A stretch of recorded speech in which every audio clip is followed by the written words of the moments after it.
Good morning or good afternoon, maybe even good evening. I'm Eric Schumacher Rasmussen. I'm the editor and VP of Streaming Media, and I'd like to welcome you to today's Content Delivery Summit. I'm going to be mostly behind the screens today, as opposed to last week when I was on camera for the entire week. Dom Robinson, good morning, good afternoon. Good afternoon, good morning, good evening, wherever you are, I suppose. Right. Even good middle of the night, given how global we are these days. How are you, Eric? You well?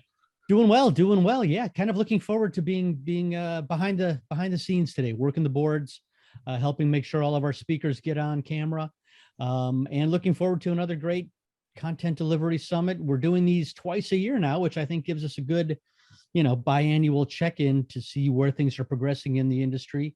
And I'm looking forward to seeing, what's different now as opposed to back in May. Did we do the last one? Yeah, May it was, I think, or right at the beginning of June, I think, actually. Yeah, right. Yeah. I've been following Streaming Media Connect. It's been a good week. I think you guys have had a busy week. I can't believe how many sessions you produced last week. Yeah, we did about 30 panels, keynotes, presentations. There's a couple of workshops focusing on production going on today as well. All of the sessions from last week will be available on demand within the next few days. If you go to the streamingmedia.com homepage and click on videos and then down to conference videos, you can see all the videos from last week. Yeah, we had some great discussions, including one that you and Tim and Mark DeJong, our co-hosts today, were part of last week on how to choose a content delivery network. Yeah, absolutely. It was a good warm up for us, I think. So got the juices flowing, and it was quite fun to have Tim the other side of the microphone as well. Well, he tried to get back on. He tried to get back on the other side of the desk, didn't he? He did, and we're going to do that to him again later. Actually, we're going to switch the tables on him and have me questioning him again later. But I better introduce them in a minute. Listen, let me do some welcome notes and get the day running. And we'll meet Tim and Mark in a second or two, and so on. So if you're good, Eric, I'm going to take it away. Sounds good. And yes, one of your welcomes. No, I have not moved over to Zenlayer, but Zenlayer is our sponsor, one of our sponsors this morning, and I believe they're one of the first people you're going to be introducing. So I'm going to sign off and pass it over to you, Dom. Okay, brilliant, Eric. Thanks very much. So everyone, welcome to the Content Delivery Summit for November 2021. Can't believe it's already 2021. That seems confusing. So those of you that know me, those of you that don't know me, indeed, my name is Dom Robinson. I'm the Director of Business Development for CDN and live stream delivery workflow software company Ideas, a long-term contributing editor for Streaming Media and the programmer and chair of today's summit. I've got a long history in the CDN space, having built my first CDN in 2001, and today Ideas is in the business of providing engineering for many of the world's largest live stream content delivery networks. Oh, and somewhere down the line, I have to plug it. I've got to bang my microphone there. I also wrote a book on the subject, so it seems to be obligatory to plug that whenever possible. So question one, is the pandemic over? Frankly, who knows? One thing is for sure, I'm no epidemiologist. That said, I think the past three CDS events have worked fantastically well as online events, and I look forward to this, the fourth virtual CDS, continuing to take the event from strength to strength. We've got a fantastic lineup, 18 sessions through the day. And the conference itself, as I've positioned it, provides a space for all those working in the multitude of different layers in the content delivery ecosystem to meet, hear a little from the other layers, and to dive into the specific layer of their interest in some depth. It provides a great space for cross-pollination of ideas and thinking, and I'm proud to say that 2 years into CDS, we're seeing new associations forming with specific activities relating to the content delivery space. I feel that CDS has played no small part in stimulating some interest in some of these groups. So I'm delighted to be inviting them into the agenda today. To that end, while the body of the program remains fairly fixed in its up the stack review of the sector, I've updated the breaks to now fill those with sessions from those closely affiliated member associations that are themselves working year round to drive particular collective strategy across the industry. But since CDS is no stranger to picking up difficult issues in our community, and because I get a chairman's welcome note at this stage in the order of proceedings, I want to touch on a particular issue that's raised its head while I've been programming the event today, and one I've just submitted an article to Eric about to further raise this issue with everyone. Where are the women? As you know, I proactively support women, placing them in webinars, conference panels, speaking slots, and much more. For many years, we've worked hard to involve members of women in streaming media at all our events. But that's a broad streaming media focus. And when it comes to the CDNs, some of those who've seen the publicity for this event have been rightly concerned about the fact that there is only one woman on the program at CDS today, Elsa, in this afternoon's future briefing.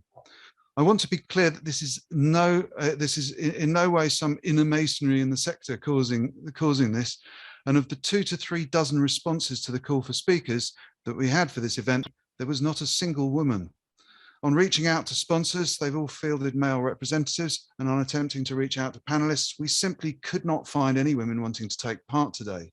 So it's not for a lack of trying, but it seriously worries me that as an industry, women either are not being provided the space or do not have public speaking roles in their companies, or worse, are simply not entering the sector. And I think that we as a community do need to keep this in mind. I doubt there's a single cure, but it baffles me as to why this is not only difficult, but if my efforts to place women in the event have been seeming to get much harder, I want to know if something's changed in the sector over the pandemic that has made this change. I would be keen to keep this topic open through the day and to encourage more discussion about this across the industry in general. Not least, I would like the industry to be open to my own daughter to join in, even if she, like so many teenage girls, worryingly, currently finds computer science boring. Anyway, moving on to macro trends in the sector. Obviously, today we'll be touching on edge compute. The video is definitely business as usual, and because of our history and connection to streaming media, we do talk a lot about video and streaming today, but edge compute, it seems to be underpinning that. It does seem to be fighting as a topic in the emerging side of the industry with infosec and security issues, which seem to be very lucrative parts of the business. I wonder whether that hyper-commoditization of video is causing it to struggle to get internal budgets for development. That's not to say that the industry isn't without some emerging differentiation. As we'll hear from my chairman's pick at lunchtime, WebRTC and other new decentralized CDN strategies are not dead by any means. There is innovation going on. And in fact, video conferencing traffic is becoming a significant element of most infrastructure's data distribution considerations. We might touch on outages. I don't want to put anyone on the spot today, but obviously there's been some high-profile CDN outages over this year, and we need to explore what we can do to mitigate risks in that environment. Hopefully that will come up as a topic on occasion. But in general, pricing seems reasonably stable. The market movements seem to be consistent with previous years. I'm going to be interested to see what speakers are saying about the post-pandemic effects as we've tracked this over the last 2 years through the virtual CDS events and so on. But I need to introduce my 2 wingmen for the day. Let me just ask the guys to put their cameras on. Mark and Tim, are you out there? I think we've got. Yes, There's crazy. Mark. You're still going. You've had a very busy couple of weeks, haven't you, Mark? What have you been up to? Most recent was the CDN Alliance launch event that we had last week. Very successful, very happy about that. Yeah, and basically my last 2 months have been mostly all around the CDN Alliance, basically. Cool. Great event last week. And for those of you that don't know about the CDN Alliance, we've got a session this afternoon. We just checked the time. It's 2:30 Eastern, where Mark's going to really go into some depth about what CDN Alliance is about. So if you're in the CDN industry and you don't know Mark, say hello again, Mark, so we can see your face. You have to say hello because otherwise I've got to go to. Oh, you can't see me, of course. Yeah, it's the spotlight. Yeah, I know. So if you don't know Mark, that's his face, find him. And we'll be talking a little bit about a real world event a little bit later on that you can come and meet both him and myself, at the end of the month. Now, I'm also joined by my other wingman, Tim. Tim, are you there? Hey, Dom. Yep, I'm here. How are you today? I'm great. Your virtual background's looking more and more realistic every show we do. It is. In fact, to pick up the typewriter and lug it over here would be much more painful than just moving a green screen. So, excellent. What have you been up to, Tim? Let's see. Well, last week, of course, you got me on the other side of the desk. Actually, been doing quite a bit of work here recently with trying to figure out a number of issues with older computers. As you know, Help Me Stream, we get donated computers. we turn them into streaming servers and we ship them into emerging economies. So today I've been playing around with trying to figure out why the heatsink on a GPU board is completely split apart at this point. So, and that's from a 10-year-old computer. So if I can solve that problem with one computer, I have 50 that I can continue on with. Of course, on the content delivery side, just wrote a really interesting article around high performance FPGAs, DSPs, compute, and we're going to talk about that a little bit later. Perfect. So just as an incidental thing there, if you're stripping your CDN of old kit, send it to Tim, because Tim's learning how to use a soldering iron again. So he's stripping everything back. Right. Well, we'll hear more from both Mark and Tim through the day as they help me to moderate panels and run the sessions and so on.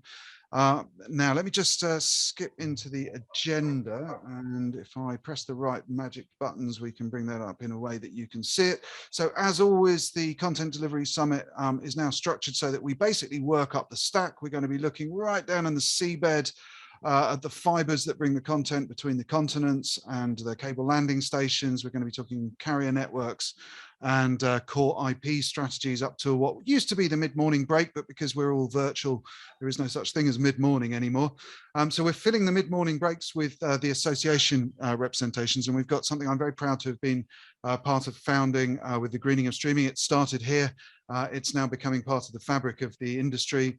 And so we'll be asking Adam Kerwin to come and talk with some of the greening of streaming members about activities there. Then in the, I'm still going to call it the before lunch session. In the before lunch session, we're also going to be looking at hardware environments and access network technologies. We'll then have a fireside chat. I've got Alex Davis from Rethink TV joining me to talk broadly about trends in the industry.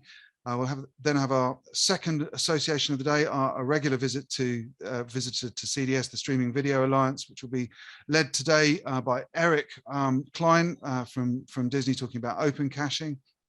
And then we'll be up the stack into layer 4, into the applications, and what are the emerging technology trends are in the application space, with a close focus for our 1-hour session on video with some of the larger CDNs.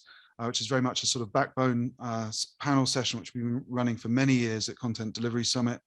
Then we'll be looking at COS management and CDN orchestration, and into the last section of the day, where we'll have a set of presentations from key actors around the sector, EdgeConneX, G-Core Labs, and the BBC. So quite a busy session. We've got best part of 8 hours of it. I'm already 2 minutes over, so it's very important that I get on to the first of our many sponsor sessions today. Now, we wouldn't be here without the sponsors, so it's huge thanks to all of them. Our keynote sponsor today is Zenlayer. We're going to watch a little 2-minute video and then hear a few words from Michael. So providing all my buttons work, let's run the dials. Connection powers our lives. We wish we were there with you guys. We miss you so much. Oh, we miss you too. Edge cloud computing makes that connection possible. Are you guys ready? Yeah. Yes. Oh my God! Zenlayer is the #1 edge cloud services provider in emerging markets. With over 180 points of presence in 35 countries and command centers on both sides of the world, we now connect over 85% of the planet's internet population in under 25 milliseconds, faster than human perception. But what do we really do? Hi, Hi. I'm Alex. I'm Leroy. I'm Jennifer. I'm Steven, and I'm a Zen player. We solve the problems others haven't. If your users want low latency for real-time interactive experiences, we accelerate your applications through our Edge Cloud platform. We do that. If you want to capitalize on the explosive growth of emerging markets, we extend your reach to Asia, India, South America, and beyond, deploying applications as close to your users as possible, instantly. We do that too. And if you need to deploy a customized solution anywhere in the world, We build it just for you.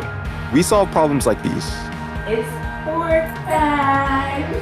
because we are 100% committed to improve the digital experience for every organization Good morning! and person I did it! in a better connected world.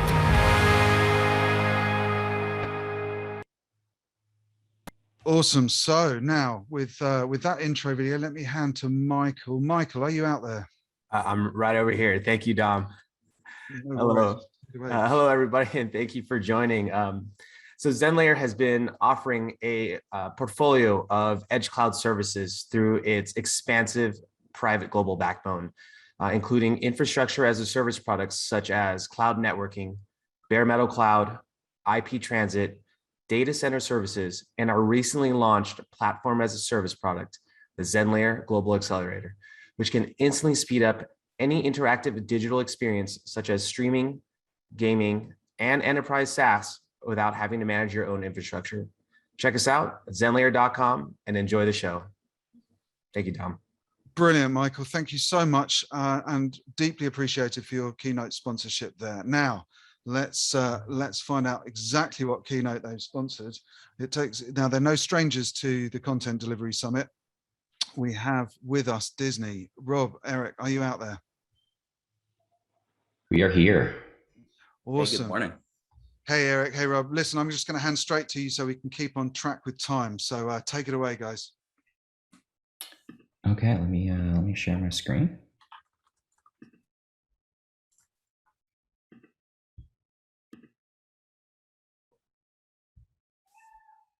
You all can see this, right? Yep, we're good. Okay, awesome. So we're gonna run through a lot today. We only have half an hour, but we're gonna try to get through kind of an overall general overview of Disney Streaming's multi-CDN deployment strategy. So on the Zoom today is myself, Rob Colantuoni, Content Delivery Performance Architect, and Eric Friedrich. He's our engineering manager for our core platform, mid-tier and origin layer. What we'll be speaking about today is essentially three main topics: our multi-CDN strategy, our distribution mesh, and our mid-tier origin shield. Multi-CDN strategy being the multi-CDN strategy that allows us to balance traffic across multiple CDNs globally. Distribution mesh being, how do we supplement that multi-CDN strategy with open cache and Disney Edge deployments? And then the mid-tier origin shield layer, which is Eric's going to cover some of the strategy that we have behind that layer. So on multi-CDN strategy, we essentially have four main factors that we take into account when we're talking about balancing across multiple CDNs, right? We look at quality, reliability, capacity, and financial differences, right? So quality being, essentially client-side metrics.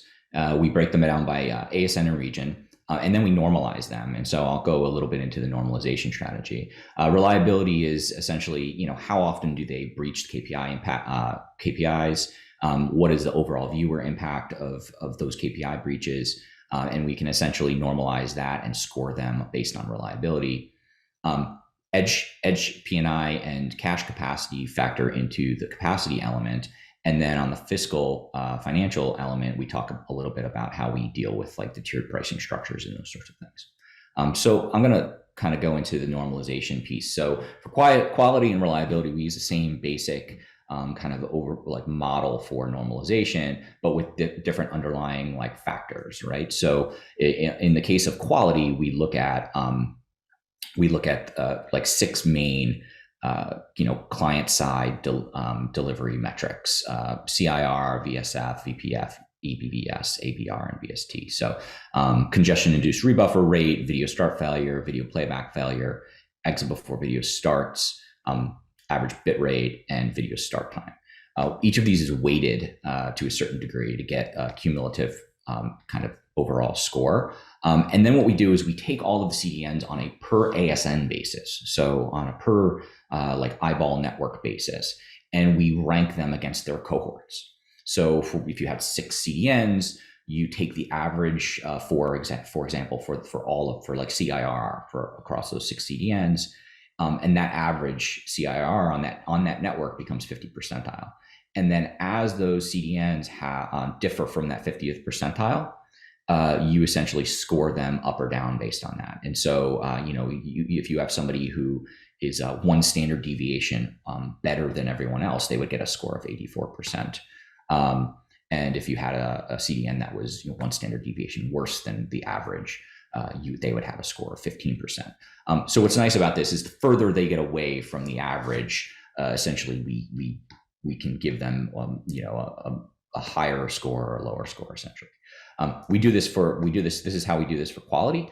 For reliability, we do basically the same thing, but we use a different underlying metric. So in this case, we use viewer minutes delivered per CDN. So it's normalized because, depending on, the scale of CDN, that may be drastically different. And then we take viewer minutes impacted, and the viewer minutes impacted is essentially when a KPI breaches, how long are users affected prior to us shifting traffic away from that CDN, so time to mitigation to a certain degree. So it's time to mitigation times the total number of viewers at the particular point in time that were affected by the KPI breach. And that's a very fair way to do it, because we don't ping them, we don't hurt them, essentially based on, the total length of the impact. It's just how long was the impact prior to us mitigating it and getting traffic away from that CDN. So again, per ASN, we look at the total number of impacts and per CDN, and that becomes your 50th percentile is your average number, your average number of viewer minutes impacted divided by viewer minutes delivered, and then plus or minus. And so what you end up with is essentially a dual axis kind of ranking here, and these are fictionalized A, B, C, D, E, F kind of CDNs, but essentially you end up with a fictionalized kind of graph of reliability and quality, right? And so what we actually do is we do have a real-time graph of this that we use internally. We don't broadcast it out or show anyone outside of Disney, but and you can see here we have two different colors. We have an open cache and a CDN color. Those are what we consider our cohorts. So we rank open caches and on-net CDNs against each other, and we rank third-party, off-net CDNs against themselves. So we have different classes of cohorts, based on it wouldn't be fair to rank an on-net CDN or an open cache, which is delivering to clients on the same network as it. Versus a third-party CDN that's delivering across many networks and might be located on a more regional basis. So that's how we do the normalization. What's really nice about the normalization is once you calculate that percentage on a per metric per ASN basis, it becomes very, very easy for us to take that normalized data and aggregate it up into regional and global scores. And so we have those, and those actually get published and sent to the CDNs on a real-time basis.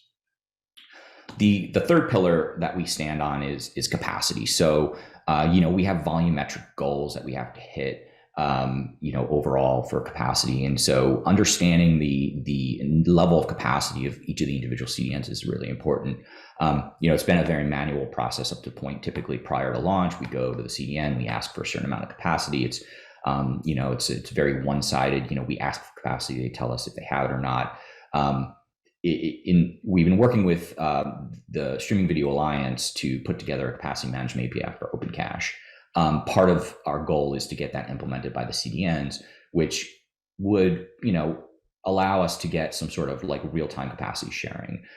We could do targeted capacity acts. So if we had a large event coming up, or for example, like a large UFC event, and we knew that we were going to hit a certain capacity, we could proactively use the API to notify CDNs that we're going to have X amount of capacity requirements in a particular region, and they can then answer with whether or not they can supply that capacity. So it allows for a back and forth, information sharing particularly for capacity, that gets us out of that manual day-to-day process of, asking CDNs, talking to your sales reps and saying, do you have, we have these upcoming events. How, do you have capacity for these?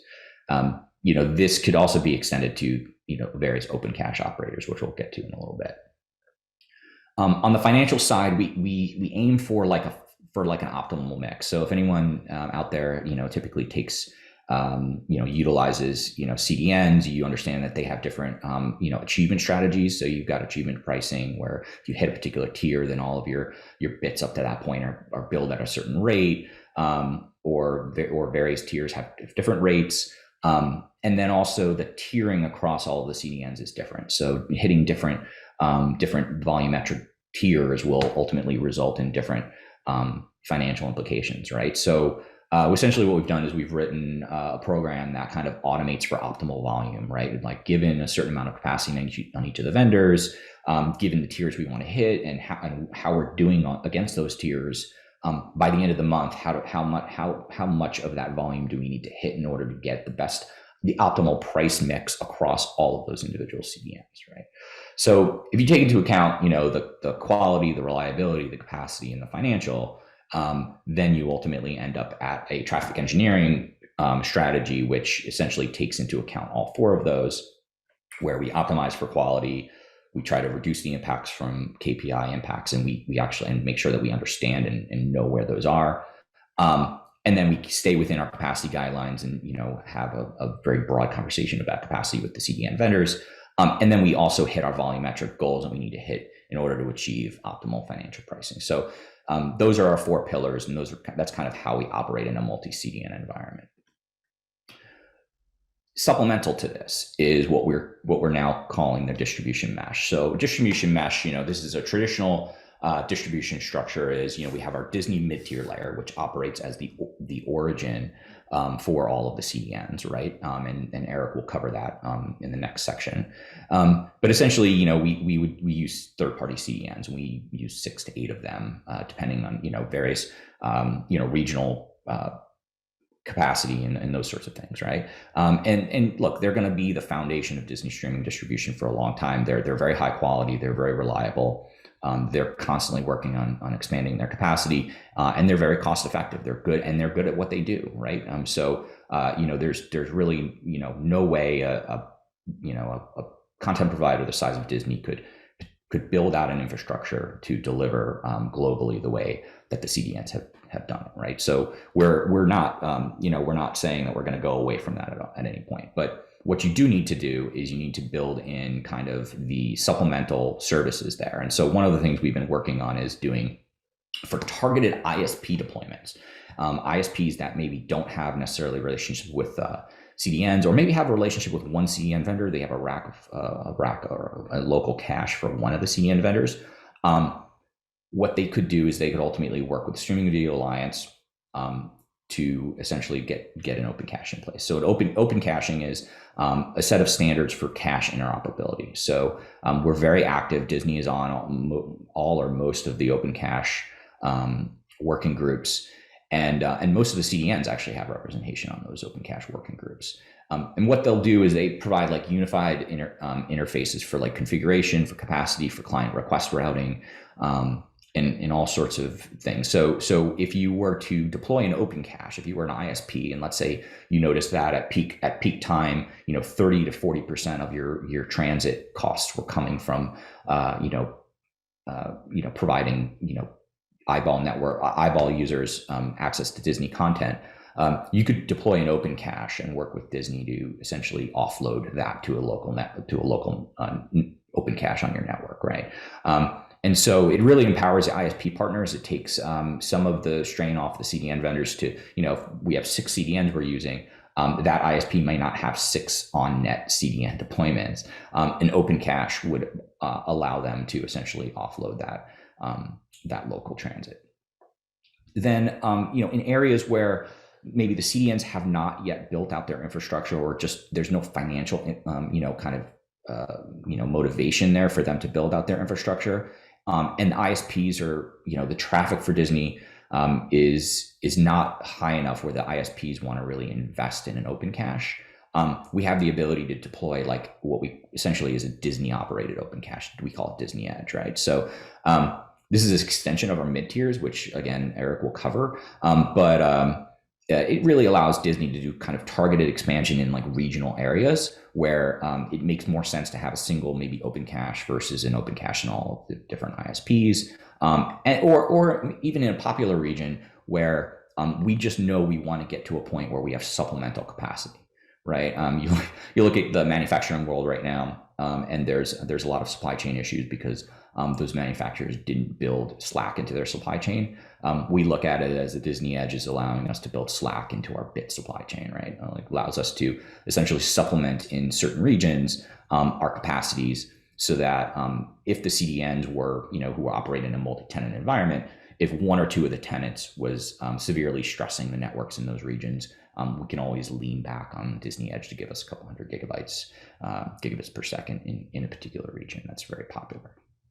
And all of this kind of relies on the Disney Edge, or the Disney mid-tier layer, right? So all of these are essentially just various use cases that allow us to do very, very targeted deployment and allow like very high quality at the edge for our eyeball users. So I'm going to actually give the mic over to Eric, and he's going to talk about that Disney mid-tier layer that all of these reference. Great. Thanks, Rob. So a little bit of a history lesson first. Prior to becoming Disney Streaming, this organization got its start in live streaming as a spin-off, kind of an offshoot of Major League Baseball, previously known as BAMTech, really focused on live sports streaming. So many of the premier sports leagues in the United States and in Europe were using BAMTech for their live streaming pipelines. We were acquired by Disney, and they began to build out what became ESPN Plus and then Disney Plus as well. And as we started looking at what was needed for Disney Plus, we moved into VOD, and we realized that we have a very large content library, and we're going to have an absolutely humongous number of subscribers. We need some way to scale that. So we thought of the simplest approach would be to build an intermediate caching tier, what we're calling the mid-tier, in front of what was previously our live origins. They could scale to handle large live events, but in order to deliver large VOD libraries, they needed some augmentation, and that's what the mid-tier was for. Over the past, 2 years at this point, we've done a few expansions. We did a general entertainment expansion for Star. That's a Star brand tile outside of the United States. And then this August, we expanded. Again, we are now offering live and linear live to VOD services through the mid-tier as part of Star Plus in Latin America. So the design goals, what we really needed the mid-tier to do was to be reliable, we needed to be performant, and we needed to scale. Because without doing these three things, we would not be able to serve the CDNs, the distribution mesh that Rob was just talking about. It's very critical that when someone goes to play back a stream, they be able to get that playback to start immediately. They play without rebuffering. So taking a look at the diagram we have here, along the top, the origin, the green boxes are our authoritative stores. We have a handful of those globally. For VOD, they are fully replicated, and they hold a complete catalog of video. They're made up of a combination of load balancers, caches, web servers, as well as some fairly large storage arrays. Think like NAS and object store type systems. The configurations here on the serving side are fairly simple. They're mainly focused on getting the bytes off of disk and into HTTP. They do the bare minimum, like setting the content types. They will set some basic TTLs, but that's really it. As we step down into the blue boxes, into the mid-tier, this is where it starts to look a lot more like a traditional CDN. We have configurations here for cache control, TTLs. We perform traffic engineering at this layer, and any manipulation of request or response headers also happens here. As you can see from the diagram, we have a lot more of these mid-tiers than we have origins. They're located in many more POPs. They are much more well connected to CDNs and to our open caches. However, they do have less storage than the origins. They don't hold a complete catalog. They hold a pretty large percentage of it, but they're not authoritative. They're just caches. So sometimes there's a piece of content that's not in the mid-tier, and we have to go back retrieve from the origin, just like any other CDN would. One of the other main benefits of these, and this talks back to that scale design goal, is that these are capable of much larger egress bandwidths than our origins are. They're really built in order to absorb whatever kind of demand spikes we see from our CDNs, whether it be a new live event starting or the debut of a new Star Wars movie or whatever the hot content of the day is. So we do two main types of delivery through our origin and mid-tier complex. The first is VOD. As I mentioned, we have a fairly large VOD library, tens of thousands of different assets in it. And we'll shard each of these assets across different servers in the cluster in order to get the best performance. As VOD, obviously, so we have persistent disk stores, either flash or NVMe, with a large RAM cache in front of it for the most popular content. And this part's a little bit different because we're not directly serving clients, as in subscribers, from the mid-tier. We're typically serving CDNs, open caches, and our own Disney Edge. We see an absolute ton of content revalidation requests. Where an Edge cache would typically be serving a lot of 200s to the viewers, the intermediate tiers see a lot of revalidation requests and serve a lot of 304s. So we've done some specific optimizations here for content revalidation and different ways to maintain the popular content in cache when you don't see every single client request, such as setting a very small SMAX age. So not a very small, but a smaller SMAX age header on the order of several hours. And that way we keep updated with what the most popular content in cache is. Live, as always, is a little bit of a different beast. For live, our origins aren't synchronized or replicated. Our packagers and our encoders put up different bundles with different timestamps and different manifests and different playlist names to the different origins. And typically for a live event, we'll have one origin that's primary and one origin that's backup. Sometimes we can do a 50-50 split for big events. But the main thing here is that the mid-tier now needs to select which origin and which fill map to use for a given client. And we do that through token-based path selection. So in the URLs for our live events, we actually encode the fill map and the origin name to determine where to fetch the content from. And as live content has a fairly short lifetime, of popularity, basically when someone's watching it, we don't write our live content to disk. We hold it only in memory. So in order to control all of this, we have had to build our own in-house control plane. We call it the Disney Edge Controller, or DEC for short. DEC is responsible for four main areas of managing the edge and mid-tier: configuration management, monitoring, content management, and traffic engineering. So let's start with the configuration management, and I'll kind of go through these bullets one by one. When we talk about configuration management, we talk about generating the configurations. In our case, we use Varnish as a cache, so the VCL to configure it. Talk about generating the VCL and other configurations for our entire fleet of servers, caches, load balancers, DNS servers, and other systems. And these define the behaviors and really cover all aspects of the configuration. Our fill maps, caching policy, rewrite rules, access control lists, and so on. The other part of configuration management is our deployment and validation pipeline. Now, we don't have continuous deployment, at least not yet. It's a goal we'd love to get to. For the most part, all of our deploys are manually triggered today, but then beyond that, we have a lot of automation. For each cluster, DEC will handle uploading files. It will activate new versions. It'll manage Varnish labels if you're familiar with those, and then also run a pretty in-depth suite of post-deployment tests. If it looks good, we move on to the next one. Otherwise, any rollback that happens is manual. In order to kind of keep a good visibility and keep an eye on everything that's happening here, in order to make sure everything is properly functioning, we need to have a pretty large suite of monitoring tools.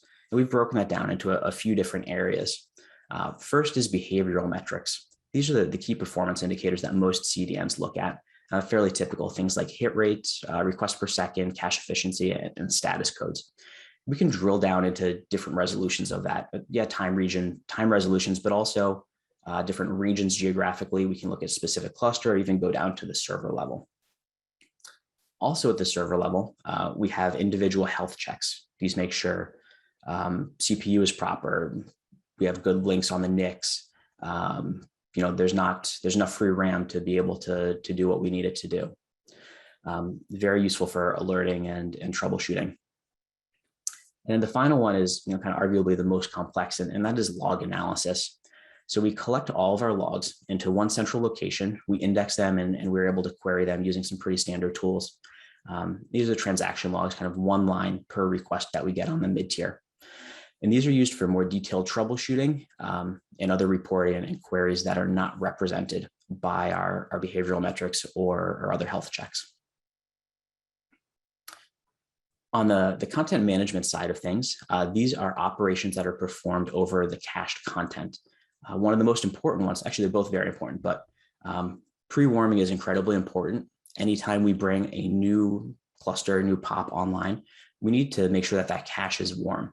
If requests start hitting the cold cache, it'll kind of flood back to the origin. It could potentially overwhelm the origin and really have a cascading effect in that region. So we have to warm up the disks.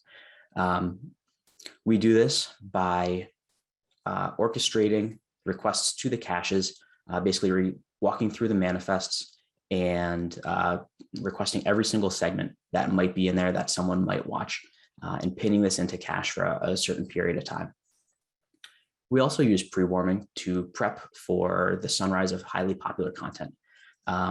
Think the debut of Black Widow or the upcoming release of Book of Boba Fett.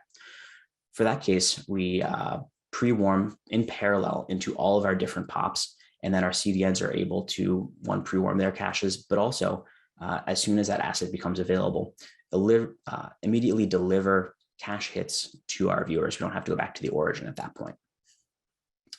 The other part of content management is purging. The key function of one of the CDNs is purging, right? No matter what happens, every CDN needs to purge content at some point. Maybe TTL was set incorrectly. Maybe some corrupted content was cached. We've had both of those happen. And to address that, we've built some orchestration around Varnish's ban and purge APIs. This is one really nice part of Varnish. The banning will let you purge or ban or purge by regular expression on any part of an object. So we can eliminate all master playlists, all playlists, and all M3U8s of an object.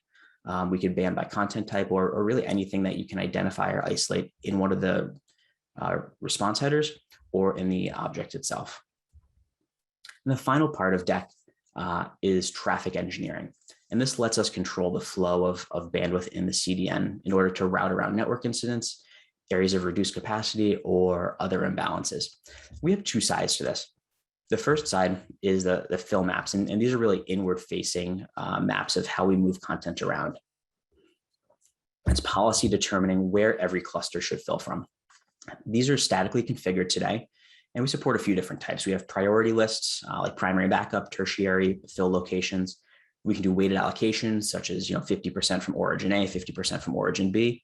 And then again, for live, we can do a token-based selection. On the outward-facing traffic engineering side, we do DNS and HTTP 302 load balancing. These control, for example, which cluster requests from CDNs or from our clients on the Disney Edge should be routed to. On the mid-tier, we use DNS load balancing, basically some load balancing pools, in order to direct CDNs to the proper clusters. And then on the Disney Edge, we use HTTP 302s and some other traffic engineering policies to redirect or load balance clients across our actual edge caches. So I'm going to toss that back to you, Rob, for the wrap up. Thank you. Yeah. So just a final wrap up for this keynote. We just wanted to kind of touch on a few points, which is a distribution mesh strategy allows us to have flexibility, right? We can use the optimal distribution method in every situation. If there's not a heavy CDN presence in a particular region, we can always deploy an open cache or a targeted Disney Edge deployment. We are leveraging the multi-CDN approach heavily. We leverage those CDNs, essentially for our global distribution. But then, having the ability to deploy, very targeted eyeball network deployments is really just has changed the game for us. But that all depends on the standardization of these kind of communication interfaces, right? So the Streaming Video Alliance and the Open Cache Initiative, building these standard capacity management API, configuration management API, client request routing interface, et cetera, is what is enabling us to essentially, build a distribution mesh strategy surrounding that. And then obviously our mid-tier and origin layer, which Eric just covered, provides just the basic foundation for our world-class delivery platform. And that is it for us.